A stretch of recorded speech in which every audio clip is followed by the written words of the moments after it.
Hello, in this video I'm gonna walk you through the financial model Excel template. I will show you the main inputs, the core outputs, reports and charts. So let's get started.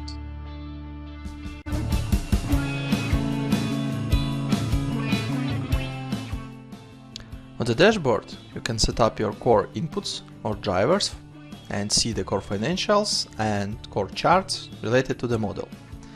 So let's start the model setup from the launch date. For example, your business will launch in May 20. Also, you can see that each yellow cell has this notification window with explanation of what you're supposed to input in this cell. So it will help you to understand and navigate across the model easily. So the next step is to set up your marketing budget and visitors assumptions. You have two options in the model, which is online marketing and offline marketing. If you don't need, for example, offline marketing, you can just clean these cells and you will have only online marketing in your model. If you need both, just adjust these assumptions as needed and it will drive your model. So let me show you how it works. For example, for online marketing, you can put annual marketing budget, for example, $100,000, and each next year it will be additional $20,000. The next step is to set up the cost per visit. It can be $1, 1.2, 1.4, 1.6 and 1.8 by years. The same idea for offline marketing. And as a result, you can see the total visitors which you have by years. And the next step is to convert these visitors to new customers across the conversion rates across your sales funnel. So first of all, you have conversion rates from visitors to sales opportunities. Let's pretend this is 50%, for example. It can be changed by years as well. 52, 54, 56, 58. So 67,000 of visitors will be converted to 33.9 thousands of sales opportunities in 2020. The next step is to convert your sales opportunities to engaged opportunities. Let's pretend this is 20% and it can be equal across all the years. So 20% from 32.9 thousands of sales opportunities, this is 6.8 roughly engaged opportunities. And you can see this is also changeable by years. The next step is to convert your engaged opportunities to new customers. This is the final step of your sales funnel within the model, so you can put 10%, for example, 11, 12, 13 and 14. So 10% from 6.8 thousands of engaged opportunities will give you 679 new customers for the 2020. So after you will set up everything, revenue, expenses, COGS, wages, and all other assumptions, you may review your core financials and review your revenue breakdown by services or products, your profitability, which includes revenue, EBITDA and EBITDA percentage, the cash flow chart by years, and the cumulative cash flow also by years.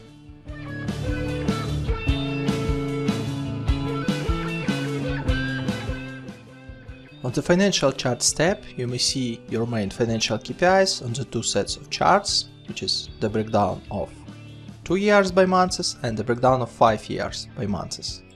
So on the top, you may see the EBIT amount. The next set of charts will show you the revenue breakdown by products. The next, operating cash flow broken down by cash inflow and cash outflow. The next set of charts will show you the cash balance by months for the 2 years and for the 5 years. And on the last set of charts you will see the EBITDA as a yellow line and the breakdown of this EBITDA, which includes the revenue, COGS and OPEX.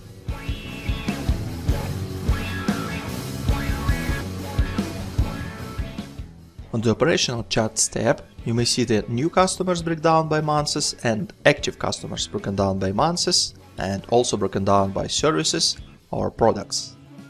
From the left side you may see the breakdown of 2 years by months, and from the right side you may see the breakdown of 5 years by months as well.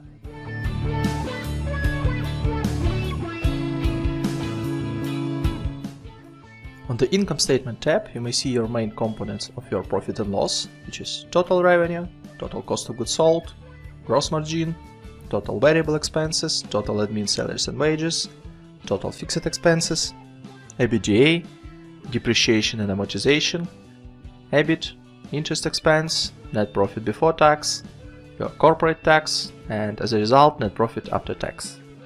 Please note that each category has its own subcategories, so you may click on this plus button and see the detailization, for example, for fixed expenses, or for variable expenses, or for example for the revenue. On the cash flow statement, you may see your cash flow broken down by cash flow from operating activities, cash flow from investing activities, and cash flow from financing activities. The same information you may see on the cash flow statement in indirect method, operating, investing and financing activities, but in more collapsed form. Just easier to see the information here. And the balance sheet will show you the breakdown of your current assets, non-current assets, current liabilities, non-current liabilities, and equity by its subcategories. The summary of three statements you may find on the Financial Statement Summary tab. On the top you have income statement broken down by 5 years, and the selected year, which you can change here, broken down by months. Below you may see the same information on the chart form. The next set of tables and charts will show you the balance sheet, main KPIs broken down by 5 years and selected year by months. And the last part will show you the cash flow statement breakdown for the 5 years and for 12 months for the selected year, as well as charts with the same information.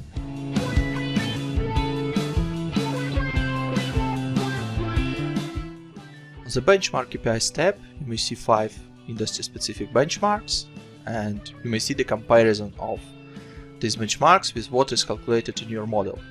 So you have gross margin percentage, net profit percentage, direct wages as a percentage of revenue, average monthly revenue per active customer, and active customers per 1 direct FTE ratio. All these yellow cells are changeable. For example, you know that gross margin percentage for your industry, for your country is 65%. You may see this is changed on this chart immediately. And to the right of these yellow cells, you may see the values calculated by the model based on assumptions which you set on revenue, expenses, COGS, and all other assumption steps. On the graphical form, you may see also comparison of gross margin calculated by the model, which is blue, and industry gross margin, which is orange. The same net profit, direct wages as a percentage of revenue, average monthly revenue per active customer, and active customers per 1 direct FTE.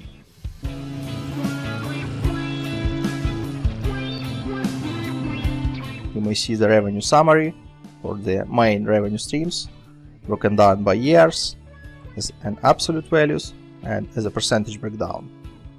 The same information is reported in here on the charts. Also, you are able to select specific year and to see the monthly run rate and revenue depth for these revenue streams. On the bottom of top revenue report, you may see the revenue bridge, and you may see the total revenue for the starting year and for the ending year, which you may play using these setups, and you may see the factors of growth of this revenue broken down by revenue streams.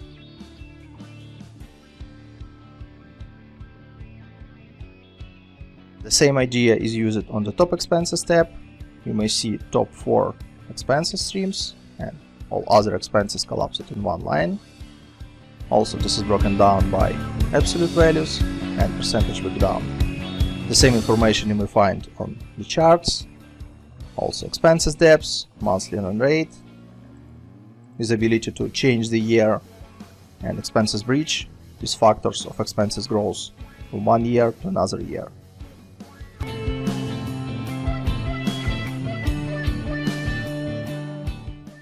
The color coding in the model is very simple. You may change any yellow cell in any yellow sheet within the model. This means that this yellow cell has some input, assumption or driver which impacts the calculation within the model.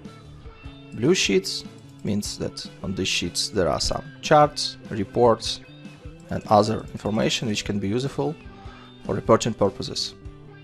On the tabs without color, you have some extra calculations related to revenue, to debts, equity, inventory, and everything which is needed for the reporting. Additionally, you have Contents tab, which allow you to navigate across the model very simple. So you may click on any report and you can go back.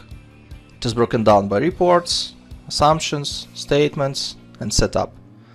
There is short explanation about what each tab does, but if you want to know more, you can go to How To and to see more detailed explanation of what each tab does and what inputs you may find on this sheet and what kind of outputs you may find on this sheet as well.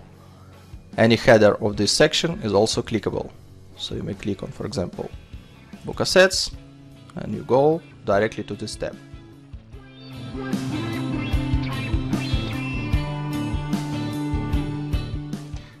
On the Revenue tab, you may set up your main revenue assumptions. So let's get started. First of all, you should set up your services or product names, like Offering 1, or it can be any other name you would like. Here you have the starting number of customers. If it's not a startup, if you have already some active customers, you can put some numbers here. If it's just startup and you have no customers, you can just clean the cells and you will start from 0 active customers. The next step is to allocate new customers, which were calculated previously based on the dashboard assumptions.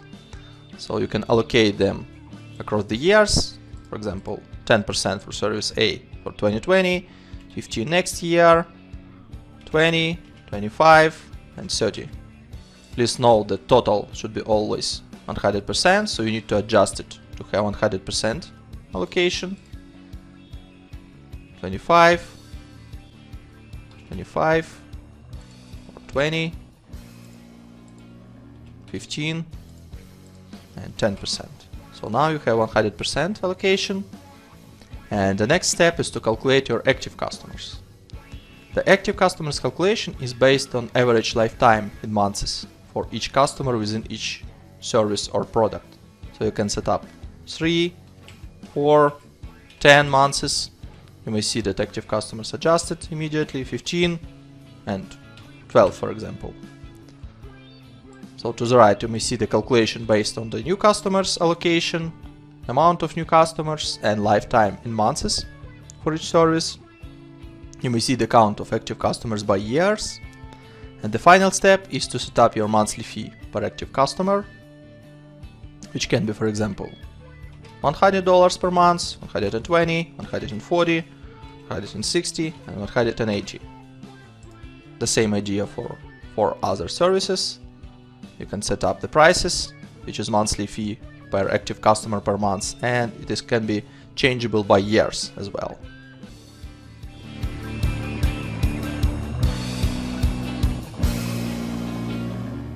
On the Seasonality tab, you may see the setup of marketing expenses, seasonality assumptions across the year by months. So you have yellow cells to set up your seasonality.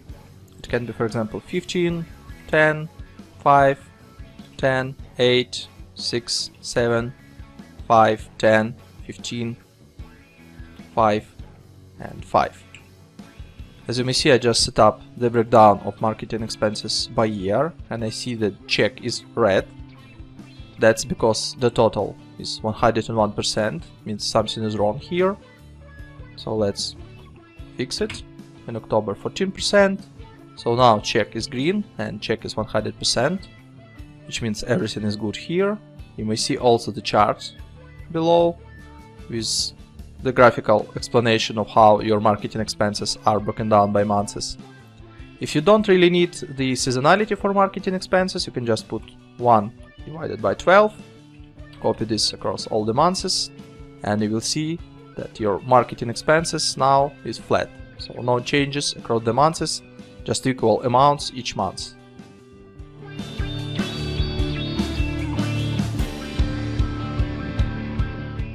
On the COGS tab, you may find 6 categories or components of your COGS. One of them is predefined, which is direct salaries and wages. I'll explain a bit later how to drive this on the direct wages tab. Other 5 categories are available, so you can change the names. I don't know, for example, hosting. So you can change the COGS assumptions, for example, 15% of revenue. And on the top you may see the main driver of calculation for the COGS, which is total revenue by months. And here you may change the assumptions, which is a percentage of total revenue. Below you may see the categories and calculations of COGS components by months.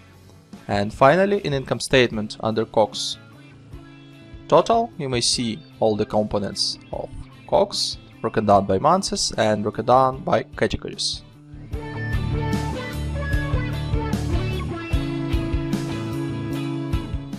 On the direct wages tab you have 19 categories to set up your direct staff. It is also broken down by 3 subcategories or approaches of calculation, so let me show you how it works. So for the first 5 line items you have parameter and basis. You can set, for example, 10.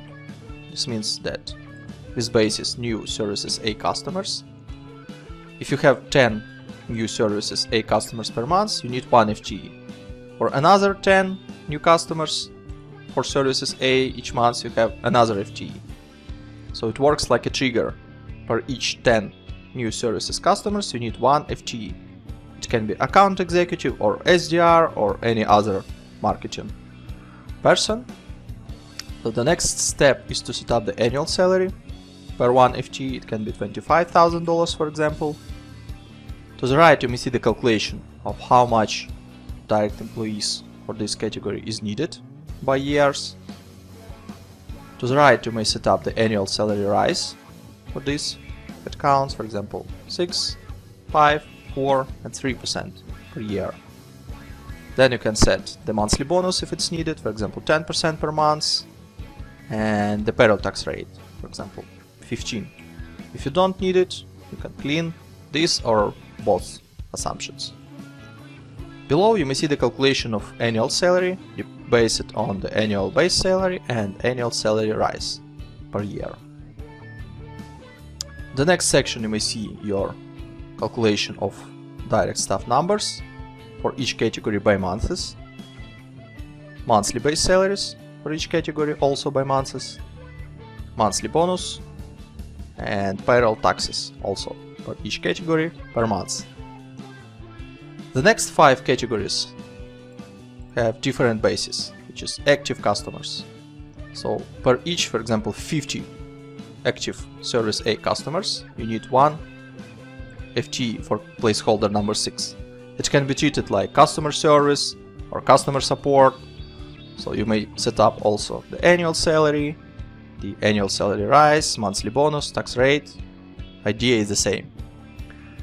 And the final section, starting from placeholder 11 to placeholder 19, you can set just hire date, for example starting from March. The fire date can be the end of the model. Again, manual salary, which can be 35,000 per 1 FTE. So the basis is manual. You need to set up count of headcount for this category, which can be 2, 4, 6, 8 and 10. The same idea, annual salary rise, monthly bonus, tax rate, and below you may see the calculation. So as we started in March, you can see 2 headcount in March. So finally in income statement you can see the COGS, and under COGS you have direct salaries and wages categories, and this is a total of your direct salaries, direct headcount bonuses and direct headcount payroll taxes.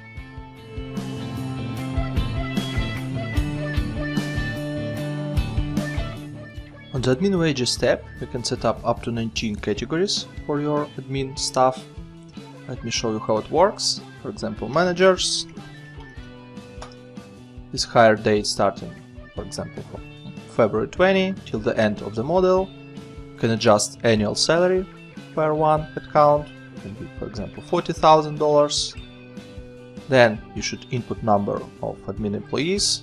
Let's pretend in the 2020 it will be 1, then 2, 3, 4 and 5. Then also you can input annual salary rise. So for example 3% of annual salary first year, 4 next, 5 and 6. Also here you have set up for the monthly bonus, for example 5% per month, and the payroll tax rate, for example 12. Below you may see the calculation of annual salary, depends on the annual salary for the base year and for the annual salary rise. Also here you can see the calculation of number of headcounts. It starts in February because we set up February start of hire. Here you can have monthly base salaries, monthly bonus calculation, and monthly base taxes, which is payroll taxes. And under income statement you have total admin salaries and wages section, where you may see the breakdown of all your headcounts categories and the breakdown the values by months.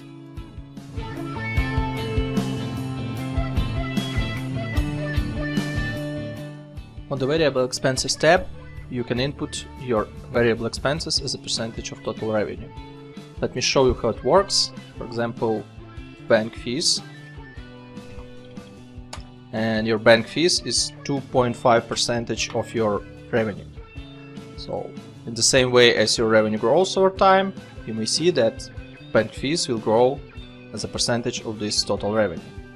The same way you can input other variable expenses, like for example 5% direct labor, like 15% of total revenue, and below you may see the calculation of these variable expenses by months.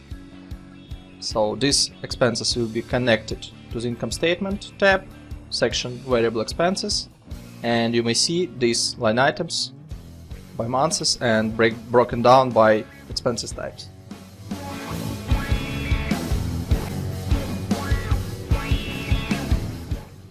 On the fixed expenses tab, you may input up to 15 line items for your fixed expenses.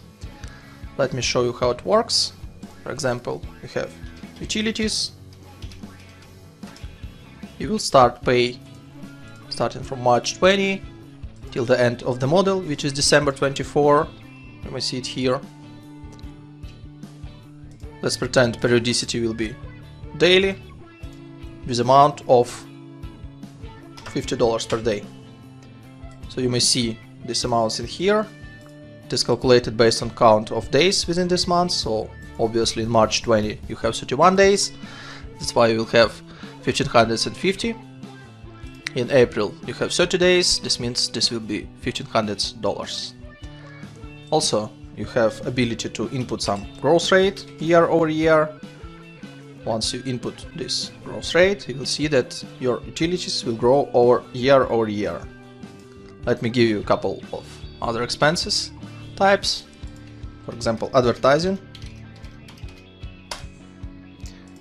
Let it start in March and finish in August 24. This will be on weekly basis with amount of $100 without any growth.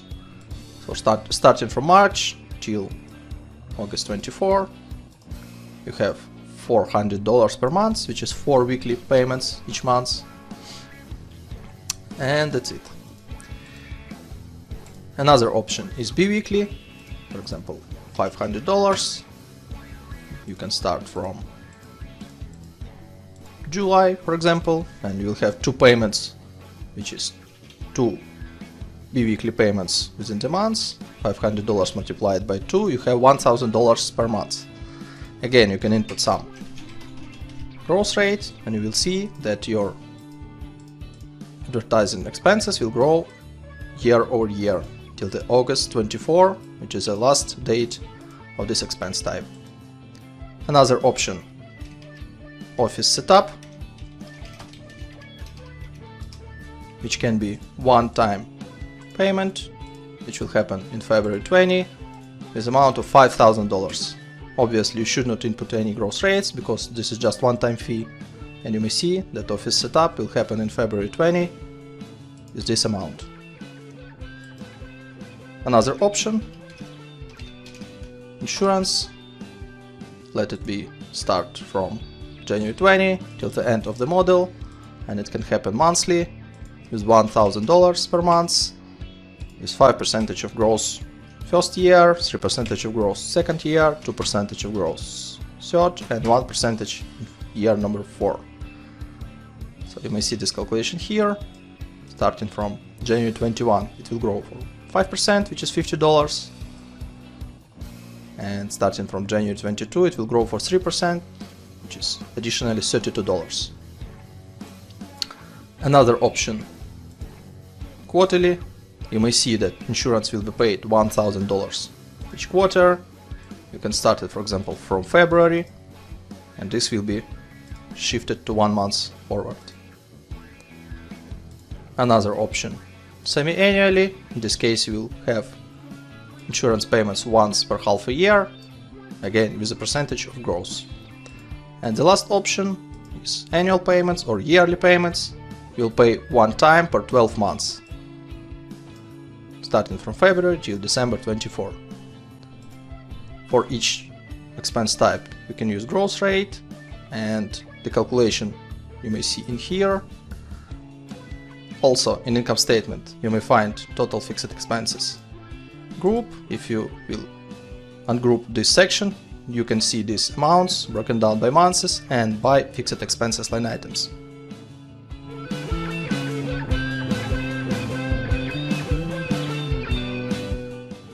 On the CAPEX tab, you may input up to 20 development expenses categories.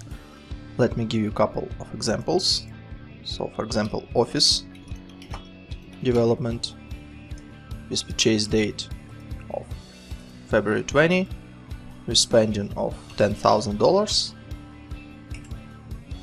And you also can input payment delay. What does it mean?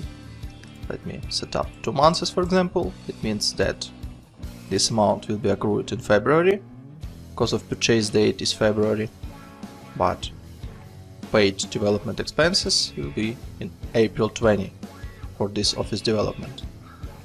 And you will have some balance of CAPEX accounts payable for 2 months. Let me give you another example. Other development expenses.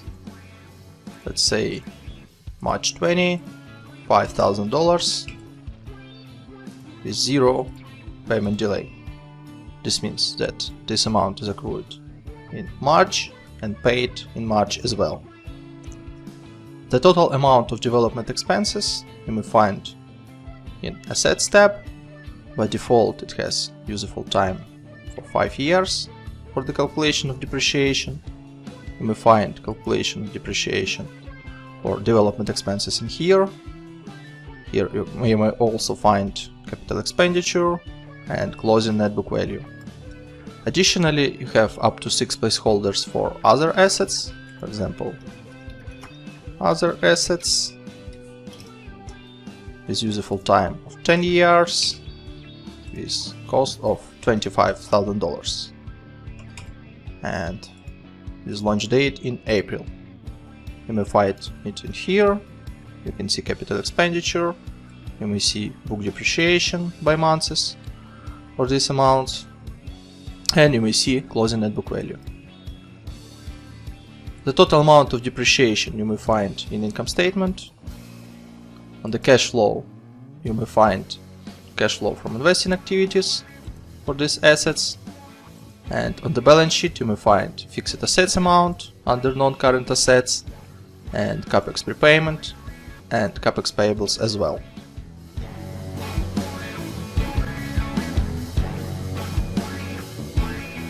On the capitalization table, you can input different founders and investors' contributions, broken down by different dates of funding, with different cost of share for each series, and you can see the dilution of shares after each round, and pre-money total equity and post-money total equity. Let's pretend that we have 2 founders, founder 1, founder 2. So total amount of shares for founder 1 can be 10,000, for founder number 2, 20,000. Let's imagine that cost of share will be $2 and the date of founding is February. This means that investment for founder 1 is $20,000, for founder 2 is $40,000. In total they invest $60,000, which you may see here. The dilution is 33 to 67% of shares. So let's pretend that for Series A we have one investor and the date of issuance is May. Cost per share is $5 per share and number of shares is 1,000. So total amount of investment will be $5,000. You may see that before the Series A total equity was $60,000, after $65,000, and investor 1 will have 3.23% of shares, and the shares of founder 1 and founder 2 also diluted, 32.26 and 46.52%. You can also input some amounts for Series B and Series C. The same way you can set up the date, cost of share, and up to 5 investors is up to 5 placeholders for number of shares. The amounts of funding you may see in the cash flow, in the ordinary equity risings, and you may see the balance sheet, which shows you the total equity by months.